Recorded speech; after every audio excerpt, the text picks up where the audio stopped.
अपने कमरे में खिड़कियां बंद करके आराम से बैठा हुआ था। मैं गलती से अंदर से दरवाजे की कुंडी लगाना भूल गया था। उसी वक्त अचानक मेरी चाची अंदर आ गई। सामने का नजारा देखकर वह तुरंत बाहर भाग गई, लेकिन मैंने अपना काम रोकना सही नहीं समझा। जब मैं बाहर आया तो चाची बोली, क्यों, समीर अंदर क्या कर रहे थे? मैंने कहा, चाची आपको पता ही है। अब मेरे मुंह उसे क्या सुनना चाहती है। चाची बोली, वह सब ठीक है, लेकिन तुम्हें अपना कमरा बंद नहीं करना चाहिए था। मैंने कहा, चाची मुझे क्या पता था कि तुम उसी वक्त कमरे में आ जाओगी, वैसे भी मैं तो कुछ गलत कर नहीं रहा था। चाची बोली, वह बात नहीं है, लेकिन फिर भी तुम्हें पता है, जब कोई उस काम को करते हुए देख लेता है तो उसका मन भी वही सब करने को लगने लगता है। मैंने कहा, तो चाची तुम भी आ जाया करो। चाची बोली, मन तो मेरा भी बहुत कर रहा है, लेकिन तुम्हें तो पता है तुम्हारा चाचा कई दिनों से घर से बाहर गया हुआ है और मैं अकेली वह सब कैसे करूंगी। मैंने कहा, चाची अगर आप बुरा न माने तो मैं आपकी मदद कर दूंगा, मैं आपके साथ वह सब काम कर सकता हूं। चाची बोली, तेरा दिमाग खराब है। इससे पहले कि चाची और कुछ बोल पाती, मैं तुरंत वहां से भाग गया। वैसे भी मैं तो अपनी चाची के साथ बहुत पहले से वह काम करना चाहता था, लेकिन हां कहने की हिम्मत नहीं हो रही थी। आज चाची ने मुझे देख लिया था, तो आज वह बात कहने का सही टाइम आ गया था और माहौल भी था, इसलिए मैंने वह बात कह दी। इससे एक बात मुझे पता लगी कि बात कहने का भी एक सही समय आता है। उस समय बात कर लेनी चाहिए, उस समय आपकी बात पूरी होने के बहुत चांस होते हैं। एक दिन चाचा और चाची छत पर काम कर रहे थे। मैं उन्हें यह सब करते हुए देख रहा था। मैंने कुछ देर खड़े होकर देखा। मेरे सामने फेस टू फेस एक फिल्म चल रही थी। मुझे चाचा चाची को देखकर बहुत मजा आ रहा था। चाचा अपनी सारी जान लगाकर काम कर रहा था। उस समय मेरी शादी नहीं हुई थी, मैं 22 साल का हूं और मेरी चाची बहुत खूबसूरत थी। वह हमेशा मेरे साथ मजाक मस्ती करती रहती थी। चाची और मेरे बीच एक अच्छा दोस्ती वाला रिश्ता था। जब चाची हमारे घर में नई नई आई थी तो उनमें बहुत घमंड था, और घमंड होना भी चाहिए था, क्योंकि वह किसी से कम नहीं थी। चाची की ऊंचाई और लंबाई बहुत थी। उनकी आंखें गोल और भरी भरी थीं। जब वह एक साथ मेरे की तरफ देखती तो मेरा सीना चीर कर रख देती थी। जब मैं कोई बात करता तो वह मुंह टेढ़ा कर लेती थी। तब से मैं समझ गया था कि चाची में खूबसूरती का घमंड भरा हुआ है। चाचा एक प्राइवेट कंपनी में काम करते थे। जहां वह काम करते थे वह हमारे घर से 50 किलोमीटर दूर था। उन्हें वापस आते आते आधी रात हो जाती थी। कभी कभी तो वह घर वापस नहीं आते और वहीं ठहर जाते थे। वह बस अब वहीं रहने का प्रबंध कर रहे थे, क्योंकि घर रोजाना आना जाना बहुत दूर पड़ जाता था। जब चाचा जी वापस नहीं आते थे तो चाची अपने कमरे में अकेली रहती थी। मैंने चाची को कई बार अकेले देखा था और उन्हें देखकर ही मैंने भी महसूस किया कि मेरे चाचा आधी रात घर आते हैं, कभी काम करते हैं और कभी नहीं। जितनी चाची को प्यार की जरूरत थी, चाचा उतना प्यार चाची को नहीं दे पा रहे थे। ये बात मुझे पूरी तरह से समझ आ गई थी। एक दिन सुबह मैंने देखा चाची बहुत उदास लग रही थी, तो मैंने उनसे पूछा, क्या हुआ चाची, आप उदास लग रही हैं? चाची बोली, मेरी तबीयत कुछ ठीक नहीं लग रही।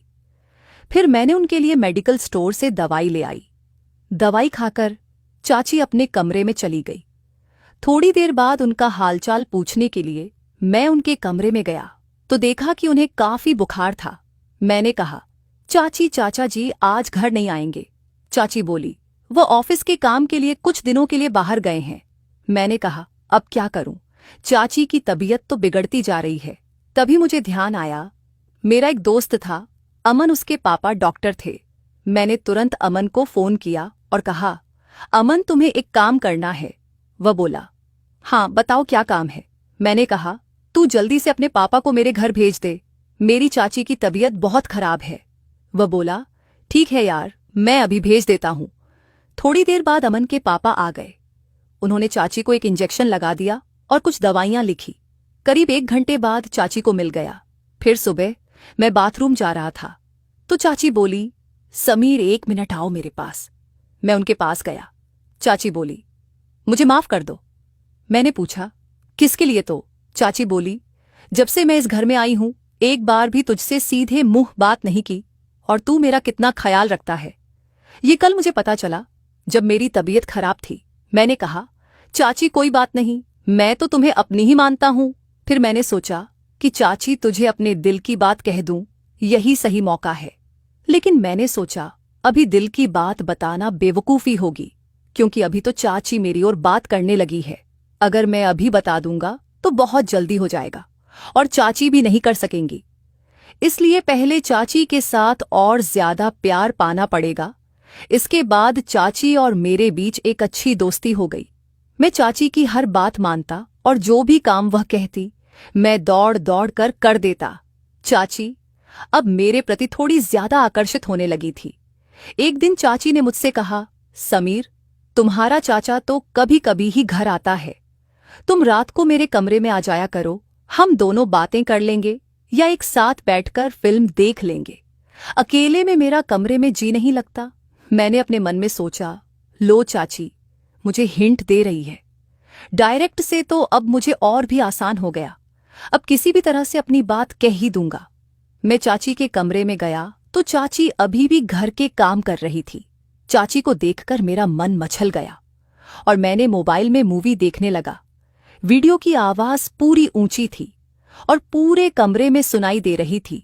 चाची के पीछे का मुंह कमरे के गेट की ओर नहीं था, बल्कि टेढ़ा था, इसलिए बाहर से कोई आ रहा है इसका पता नहीं चल सकता था। मैं अपनी मस्ती में फिल्म देख रहा था और आवाज का आनंद ले रहा था। मुझे यह भी पता नहीं चला कि कब चाची कमरे में आ गई। चाची भी पीछे आकर वह फिल्म देख रही थी, लेकिन मुझे यह पता नहीं चला। चाची ने खखार मारी और मैं उस फिल्म से ध्यान हटाकर देखा तो पीछे चाची खड़ी हंस रही थी। मैं जल्दी जल्दी फिल्म बंद कर दिया और पूरी तरह घबरा गया। चाची ने मेरा कान पकड़कर कहा, अब क्यों बंद कर दिया, क्या डर गया? मैंने थोड़े हंसते हुए और थोड़े घबराते हुए कहा, चाची डर लगता है जब कोई वह फिल्म देखते हुए पकड़ लेता है। वह बोली, अच्छा अब तुम्हें डर लगता है। जब चाची के कमरे में फिल्म देखने लगे थे तब तो डर नहीं लगा कि चाची कब आ सकती हैं। मैंने कहा, चाची बस क्या बताऊं, आपके कमरे में पता नहीं क्या है, बस जब आना होता है तो मन मचलने लगता है। मैं चाची का हाथ पकड़कर बेड पर बैठ गया और कहा, चाची मैं एक बात कहना चाहता था, क्या तुम बुरा तो नहीं मानोगी? चाची बोली, तू तो कुछ भी कह ले, मैं अब बुरा नहीं मानूंगी। मैंने कहा, अगर मुझे बुरा मानना होता तो जो तुमने हरकत की उसे देखकर तो मैं तुझे कमरे से बाहर निकाल देती। मैंने थोड़ी नजरें झुका ली और फिर कहा, चाची जब तुम पहली बार इस घर में आई थी तब से मुझे तुम बहुत अच्छी लगती हो। चाची बोली, अच्छा जी, तो फिर क्या करें? मैंने कहा, चाची मैं तुम्हारे साथ। एक बार चाची बोली, समीर पर यह कैसे हो सकता है? अगर ये बात तुम्हारे चाचा को पता लग गई तो वह मुझे नहीं छोड़ेंगे। मैंने कहा, चाची हम घर वालों की नज़र से छुपकर काम करेंगे। चाची बोली, नहीं मैं तुम्हारे साथ वह सब नहीं करूंगी। मैंने कहा, चाची मैं तुमसे वादा करता हूं कि हमारी बात घर के तीसरे व्यक्ति को नहीं पता लगेगी। चाची बोली, पर समीर मैं तो तुम्हारी चाची हूं। मैंने कहा, तो क्या हुआ, हम कुछ गलत नहीं कर रहे हैं। चाची ने कहा, तू तो देख ले, चाचा तो आधी रात को घर आता है, थका हुआ, कभी कभी वह तुम्हें खुश करता है, कभी नहीं। मुझे चाचा जी के बारे में सब पता है, बस तुम खुश रहने का दिखावा करती हो। चाची का चेहरा वहां ही उतर गया और चाची का चेहरा देखकर मुझे सच का पता लग गया।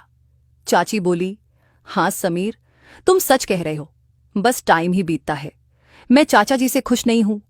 तुम्हारा चाचा बस ये बहाना बनाकर जल्दी सो जाता है, इतनी दूर से चलकर आया। अब मैं थक गई हूं, मुझे नींद आ रही है। रोज रोज तो मैं उन्हें खुश करने के लिए फोर्स भी नहीं कर सकती। उन्हें खुद ही सोचना चाहिए कि वह मेरा ख्याल रखें। वह तो बस तब प्यार करते हैं जब उनका मूड होता है। उन्हें मेरी तो थोड़ी भी फिक्र नहीं होती कि अब मेरा मूड है नहीं, वो बस अपना ही देखते हैं। इन बातों को सुनकर मैं चौंक गया। मैंने कहा, चाची तभी तो मैं तुम्हारी इतनी फिक्र करता हूं, तभी तो मैं कह रहा हूं कि मैं तुम्हें खुश कर सकता हूं। चाची मैं तुम्हारी हर एक फीलिंग को समझता हूं। तब चाची ने मेरा हाथ पकड़कर उसे कसकर दबाते हुए कहा। जब चाची ने मेरा हाथ दबाया तो मुझे पता लग गया कि चाची अंदर कितनी तड़प रही है। चाची ने कहा, अच्छा समीर तुम इतनी फीलिंग समझते हो कितने समझदार हो गए हो। मैंने तो कभी तुम्हारी ओर ध्यान नहीं दिया। मैंने कहा, हाँ चाची, मैं तुम्हें पूरी तरह समझता हूँ। चाची बोली, चल मैं सोचकर बताती हूँ। अब तुम अपने कमरे में जाओ। जिस हिसाब से चाची ने मुझे कमरे में भेजा वह मुझे पसंद नहीं आया। मेरा पूरा मूड खराब हो गया। लगा था अब कुछ भी नहीं हो सकता था। अगले दिन मैं सुबह बाथरूम में नहाकर बाहर निकला। उस समय ही चाची भी आ गई। वो बोली, आज बड़ा स्मार्ट लग रहा है। मेरा समीर, मैंने कुछ नहीं कहा और अपने कमरे में चला गया। मैं चाची से नाराज था। थोड़ी देर बाद चाची मेरे कमरे में आई और बोली, क्या हुआ समीर, तुम मेरे से नाराज हो गए? मैंने कहा, आप मेरे पास ना आए, अपने काम करे। मैं आपके साथ कोई बात नहीं करना चाहता। फिर मैं अपने काम के लिए बाहर चला गया। जब मैं शाम को घर वापस आया तो देखा कि चाचा जी भी घर आ चुके थे। मेरा मूड और भी खराब हो गया, क्योंकि अब मेरा सपना सपना ही रह जाएगा। चाचा ने मुझे देखकर कहा, समीर कैसे हो? मैंने कहा, ठीक हूं चाचा जी। फिर मैं अपने कमरे में चला गया। थोड़ी देर बाद चाचा ने मुझे बुलाया और बोले, आजा समीर, खाना खा ले। फिर हम बैठकर खाना खाने लगे। मैं चाची की ओर नजरें मार रहा था। चाची मुझे देखकर मुस्कुराने लगी और चुप रहने का इशारा करने लगी। चाचा ने मुझसे पहले खाना खा लिया और फिर अपने कमरे में चले गए। मैं धीरे धीरे खाना खा रहा था। तब चाची मेरे पास आकर बोली, क्या बात है समीर, तुम मुझसे नाराज हो? मैंने कहा, हाँ। वह बोली, तू मेरी बात क्यों नहीं समझ रहा? यह गलत है। मैंने कहा, इसमें गलत क्या है? चाची बोली, तू अपने कमरे में जा, खाना खाकर सो जा। मैंने कहा, मैं सोऊंगा कि जागूंगा, आपको इससे क्या? मैंने कहा, मैं आज रात छत पर ही बैठा रहूंगा, बिल्कुल नहीं सोऊंगा। यह कहकर मैं अपने कमरे में चला गया। मैंने ठान लिया था कि चाहे कुछ भी हो जाए, एक बार तो अपना सपना पूरा करके ही रहूंगा। जब सब सो गए, मैंने अपने कमरे का दरवाजा जोर से खोला ताकि चाची को पता लग जाए कि मैं छत पर जा रहा हूं। फिर मैं छत पर चला गया। मैं वहां 2 मिनट तक बैठा रहा। तभी मुझे पायल की आवाज सुनाई दी। पीछे मुड़कर देखा तो चाची छत पर आ रही थी। वह मेरे पास आकर बैठ गई और बोली, तू पागल हो गया है, इतनी रात को इधर छत पर क्या कर रहा है? मैंने कहा, मेरी मर्जी, मैं वही करूंगा जो चाहता हूं, आप नीचे जाइए। चाची ने मेरा हाथ पकड़कर अपने हाथों में लिया और बोली, समीर, अंदर से तो मैं भी तेरे साथ हूं, पर अब हम वो काम नहीं कर रहे हैं। ये हमारे दोनों के लिए ही अच्छा होगा, क्योंकि जो काम तू मेरे साथ करना चाहता है वह तू एक दिन जरूर करेगा, पर थोड़ा सा सब्र करना और अच्छा होगा। चाची की बात मैंने समझ ली। मैंने कहा, ठीक है चाची। सुबह चाचा ने कहा, समीर मेरी बात ध्यान से सुन।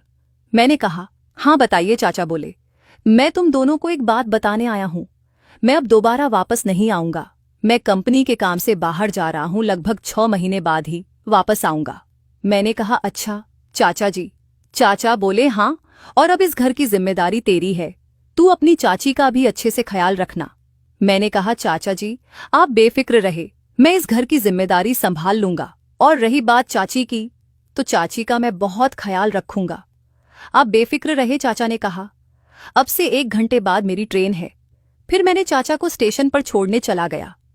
जब मैं घर वापस आया तो चाची का मूड बिगड़ा हुआ था। चाची रो रही थी। मैंने कहा, चाची क्या हुआ, आप क्यों रो रही है?